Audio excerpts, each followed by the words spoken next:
मी तुम्हाला चौथी 2 विद्यार्थिनी हौरा ससा ही गोष्ट सादर करून दाखवणार आहोत. ती तुम्ही शांत चित्ताने पहा अशी नम्र विनंती. एक होता ससा, 1 नंबरचा हावरट. तो खूप खायचा आणि पडून राहायचा. सारखा खायचा. तो एवढा खायचा त्याचे समाधानच व्हायचे नाही. एकदा काय झाले, सगळे ससे वाटाण्याच्या शेतात गेले. सगळ्या सस्यांनी वाटाणे पटापट खाल्ले, पण सस्याचे काही वाटाणे संपेना. ससा त्याला म्हणाला, अरे चल ना, या शेताचा मालक येईल आणि तो आपल्याला बघेल, दगड घेऊन आपल्याला मारेल. हौरट ससा म्हणाला, अरे हो रे, आणखी थोडं खातो, मग लांब लचक ढेकर देतो, मग आपण निघू.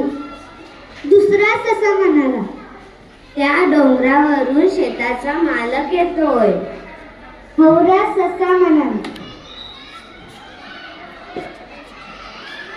अरे हो रे, तो शेतात तर नाही आला नाही ना, मग खाऊ दे की मला, लांब लचक ढेकर देतो, मग आपण निघू. बघता बघता शेताचा मालक आला. सगळे ससे ओरडू लागले, शेताचा मालक आला, शेताचा मालक आला. सगळे ससे पळू लागले.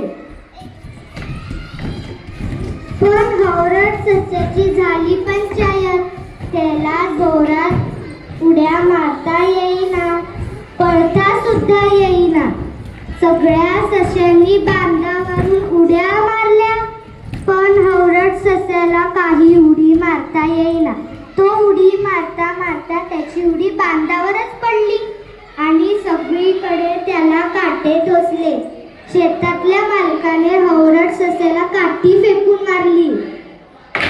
ती काठी त्याच्या पायाला लागली आणि तो लंगडत लंगडत पळत पळत घरी गेला. सगळे ससे त्याला ओढू लागले, पण तो हौरा ससा दरवाजातच अडकला. एक कोल्हा धावून आला आणि त्याची शेपुटी ओढू लागला.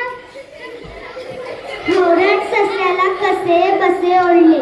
बिचारा ससा मोठ्याने ओढू लागला, खूप रडूही लागला, पण कोल्हा त्याची शेपूट सोडेना. शेवटी काय